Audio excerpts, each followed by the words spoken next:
Hello everyone. आज ना मैं एक कहानी से स्टार्ट करूंगा। और कहानी ऐसे है कि एक बंदा दूसरे से पूछता, भाई चाय पीनी है? वो बोलता है, यार कोलकाता में बारिश हो रही है। वो बोला, यार मैं ये पूछ रहा हूँ कि चाय पीनी है। वो बोला, यार वहां पे ना बम फट गया। अरे भाई, मैं पूछ रहा हूँ कि चाय पीनी है क्या? यार तेरे को पता है उसकी माँ गुजर गई। मतलब उसने अपने बाल नोचने स्टार्ट किए और फिर बोला, यार मैं ये पूछ रहा हूँ कि चाय पीनी है क्या? भाई, उसने चप्पल उठाई और उसके मुंह पे मारी देगी। पूरा सेंटेंस भी पूरा नहीं होने दिया, बट उसको समझ में आ गया था कि जो मैं सवाल पूछ रहा हूँ उसका तो जवाब देने से रहा है कि चाय पीनी है या नहीं। इस स्टोरी का इस केस से कुछ लेना देना नहीं है। आप खुद समझदार हो। अभी ना हम बात करते हैं कि ऑर्डर्स क्या क्या हुए। वैसे तो पिछली फरवरी से ही ये फरवरी 2024 से ही चालू थी ये चीजें। हाई कोर्ट ने इधर भेजा, ये हुआ वो हुआ, but finally November 21 November to be precise, हम कैट में जाते हैं, वहाँ पे हमने फाइल कर देते हैं। उस फाइलिंग से पहले की भी एक महीने की स्टोरी है कि वहाँ पे जाके हम पूछ रहे हैं कि कैसे क्या चीज़ें होने वाली है और ये है वो है। बट अल्टीमेटली 21 नवंबर को फाइल कर दिया जाता है। 21 नवंबर के बाद डिफेक्ट्स निकालने में 10-12 दिन।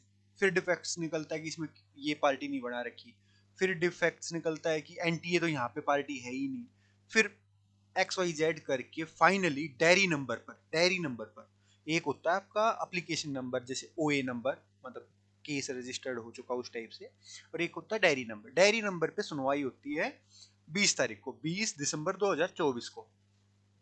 एनटीए वाले आते हैं, जैसे इसमें अपना पाखुरी जी आई है। उन्होंने बोला है कि भैया हम एनटीए वाले कैट के अंडर आते हैं नहीं आते, हमें एक बार ना सीनियर से डिस्कस करके बताना है। इस टाइप की बातें बोली गई।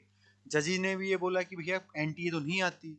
हमारी एडवोकेट ने भी बोला यही चीज़ तो हम हाई कोर्ट में बोल रहे थे। बट फिर फाइनली ये हुआ, पाखुरी जी बोलते हैं कि आप ना हमें थोड़ा टाइम दीजिए, हम आपको सीनियर से कंसल्ट करके बता देंगे कि भैया क्या सीन है, हम आते या नहीं आते। जबकि वो हाई कोर्ट में चिल्ला चिल्ला के बोल रहे हैं कि हम तो कैट के अंडर आते, कैट के अंडर आते, कैट के अंडर आते। कैट के अंडर आते ही क्या हो गया कि हमें अपना कंसल्ट करके बताना पड़ेगा, फिर वो करेंगे। ठीक है भाई, कोई नहीं। 20 दिसंबर ये, उसके बाद 3 जनवरी की डेट लग जाती है। बीच में विंटर वैकेशन वगैरह थे उस चीज में। तो पहले एक बार ये 20 वाला ऑर्डर देख लेते हैं, ये क्या है कि अपना बोला गया और ये है वो है। एनटीए ने रेस्पोंडेंट नंबर सेक्शन 14 है ट्रिब्यूनल एक्ट्स वगैरह में, इसके अंडर आता है नहीं आता, ये बात हुई, वो हो गया। तो इस चीज में एक चीज और बढ़िया लिखी गई। अच्छा, पहली वाली बात कि रेस्पोंडेंट नंबर 2 जो कि एनटीए है, उन्होंने बोला she will seek instruction from the department on both the issues. Jurisdiction कि वो यहाँ आते हैं या नहीं कैट के अंडर, और इंटरिम रिलीफ के ऊपर बात करेंगे। इंटरिम रिलीफ क्या था भाई? इंटरिम रिलीफ क्या था कि, चलो भाई, हाँ, उन्होंने क्या बोला कि दोनों मुद्दों पे बात करेंगे।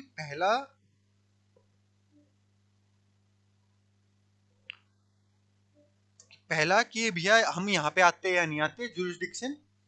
और दूसरा इंटरिम रिलीफ, कि इंटरिम रिलीफ देना चाहिए या नहीं देना चाहिए। इंटरिम रिलीफ इसके ऊपर है कि भैया इंटरिम रिलीफ क्या मांग रहे हैं।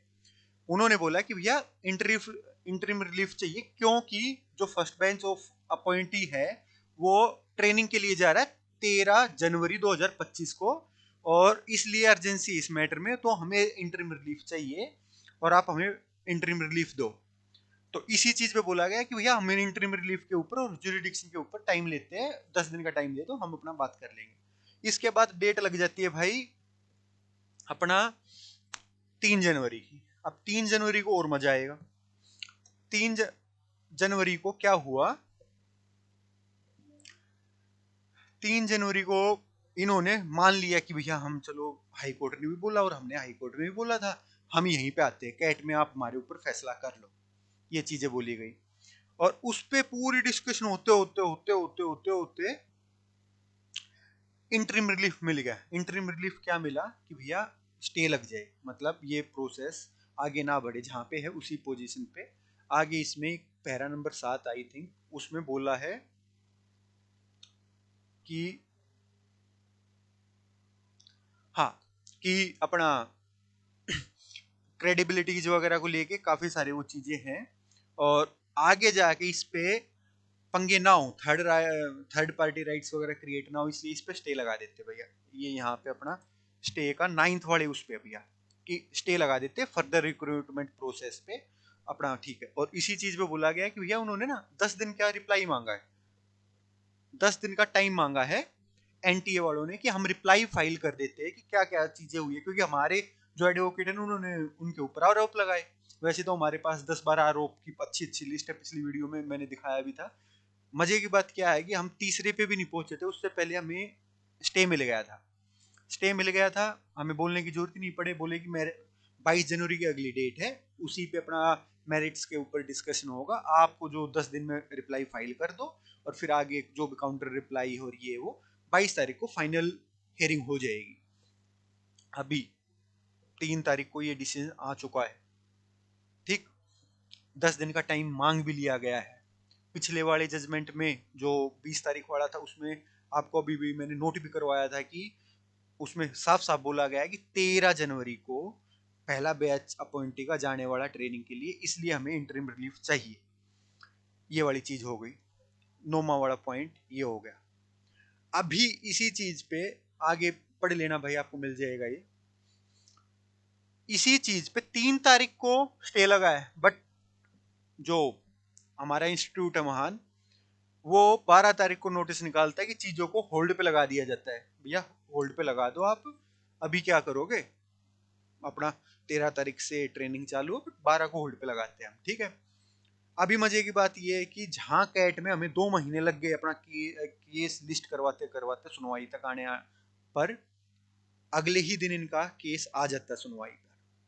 चेयरमैन सर अपने कोर्ट में उसको लेते सुनते हैं, और बोल दिया जाता है कि इन लोगों ने ये नहीं बताया था कि 13 और 20 तारीख को लोग ज्वाइन करने वाले हैं, इसलिए हम इस स्टे को हटा रहे हैं और सब्जेक्ट टू आउटकम में बदल रहे हैं।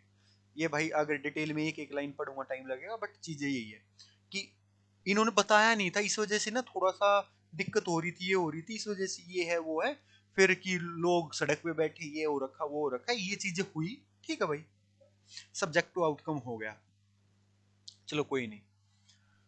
सब्जेक्ट टू आउटकम का मतलब ये होता है कि भैया जो भी इस केस का रिजल्ट रहने वाला है ना, उस पर तकदीर डिसाइड होगी। तो जिसको भी ये लग रहा है कि भैया सेफ है, वो बिल्कुल भी नहीं भाई। केस ये कैट में, फिर हाई कोर्ट जाएगा, फिर सुप्रीम कोर्ट जाएगा, उससे पहले तो हम पीछा छोड़ने से रहे, ठीक। और जस्टिस का एक ऐसी चीज है, आज नहीं तो कल, कल नहीं तो परसों मिलेगा ही। पेशेंस इतना है कि पिछली फरवरी से चले थे, अगली जनवरी में जाके हमें रिलीफ मिला है, तब भी लगे हुए थे। अब तो रिलीफ भी हो गया, हमने तो वो स्वाद भी चख लिया, तो अब तो पीछे हटने का कोई चांस ही नहीं है। उस टाइम पे तो हमें 1 साल पहले तो कुछ पता भी नहीं था, अब तो सब कुछ पता है कैसे क्या चीजें चलने वाली। हाँ, जो एक बबल होता है वो उड़ता उड़ता उड़ता एक मोमेंट पे आके फूटेगा जरूर। कुछ चीजें इधर उधर मैनेज हो सकती है, बहाने बन सकते हैं इधर उधर, बट आएगी। अभी आगे क्या चीज है भैया, इन्होंने ये 12 तारीख को बोला है कि भैया स्टे लगा, मतलब होल्ड लगा दिया हमने, 13 तारीख को हट भी गया। फिर 13 तारीख को जो था उस चीज पे हमने हाई कोर्ट में चैलेंज कर दिया, जिसकी 17 तारीख को सुनवाई हुई। ये पता ऑर्डर थे 13 तारीख वाले, पढ़ लेना, कहीं मिल जाएंगे आपको साइट्स पे। फिर 17 तारीख को भाई, हाँ, 17 तारीख को हाई कोर्ट में हुई। हाई कोर्ट में बोल दिया गया कि भैया कि सब्जेक्ट टू आउटकम है, और 13 तारीख का जो भी वर्डिक्ट था उसका ये तो मान लिया कि ठीक है भैया वो है, बट उसका कोई भी असर नहीं होगा। जो भी प्रोसीडिंग्स चलने लग रही थी वो ऐसी की ऐसी चलती रहेगी, और 31 जनवरी को फाइनल हियरिंग हो जाएगी। वहां पे फाइनल हियरिंग हो जाएगी, जो भी दूध का दूध पानी का पानी है, ठीक है। और ऐसा ऐसा 10 दिन का टाइम दिया गया कि भैया आप अपना रिप्लाई वगैरह फाइल करो, और वो चीजें। आप जब 22 तारीख को जो कि पहले डेट लगी हुई थी उस पर गए, तो उस पर बताते हैं कि हमारे पास तो रिट पेटिशन की कॉपी ही नहीं है, जबकि सर्विस हो चुकी है, सब कुछ हो चुका है। उस चीज के भी ऊपर आगे ड्रामे होने वाले, कभी इन फ्यूचर बताऊंगा कि क्या क्या चीजें चली हुई है। बट अभी अपना जस्ट थोड़ा बहुत हिंट के लिए काफी है। तो जो भी चीजें हो रही ना, डिले डिले डिले, कि एक दिन निकल गया यार, दूसरा दिन निकल गया, तीसरा दिन, तीसरा, चौथा, पांचवा।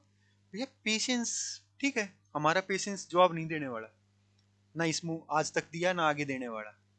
और वो भी भगत सिंह, चंद्रशेखर आजाद जी, उनको देख के बड़े हुए यार। तो कोई मतलब अपनी लड़ाई लड़नी अच्छे से आती है, लड़ेंगे आराम से, मजा आ रहा है।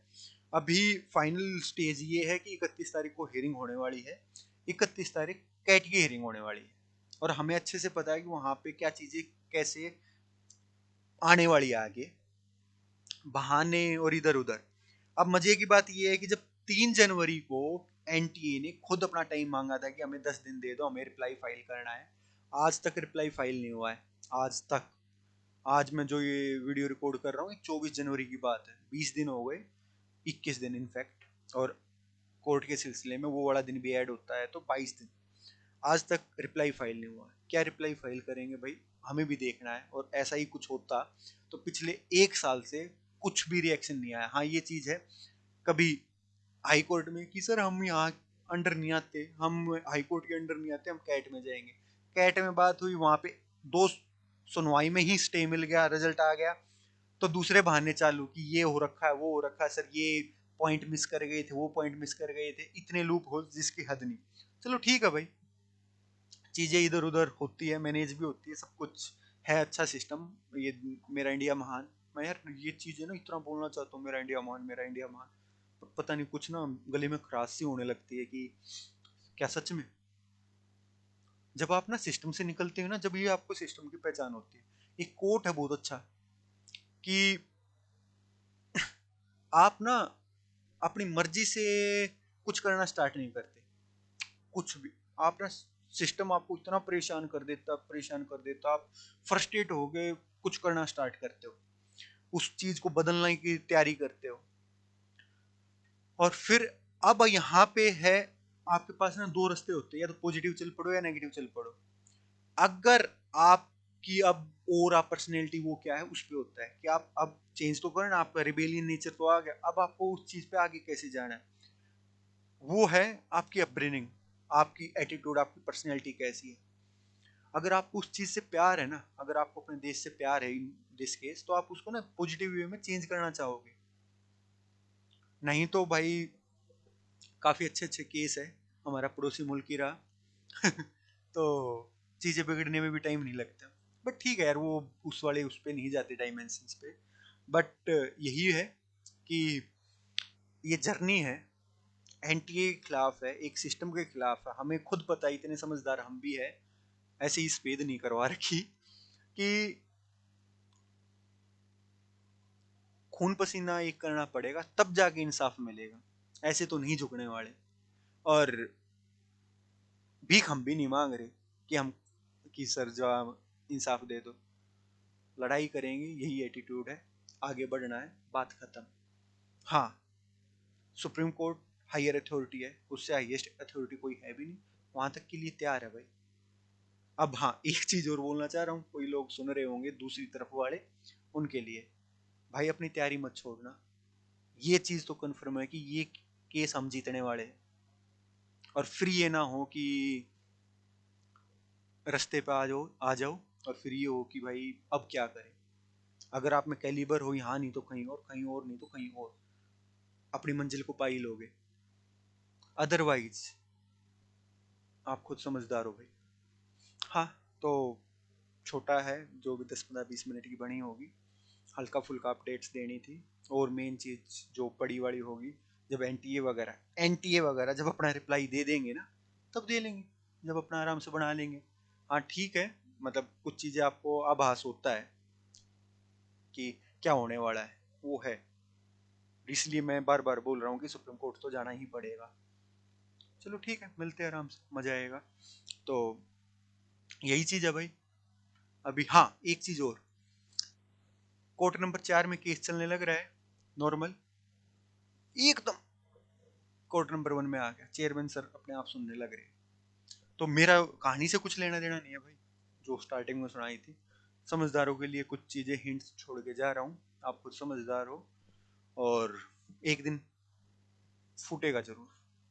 तो जब तक आपकी चल रही है चला लो भाई, फोड़ के तो हम मानेंगे। तो enjoy the Joy of life, आपको भी आ रहा है और हमें भी। तो जय हिंद, जय भारत, और वही अल्टीमेट, मेरा भारत महान।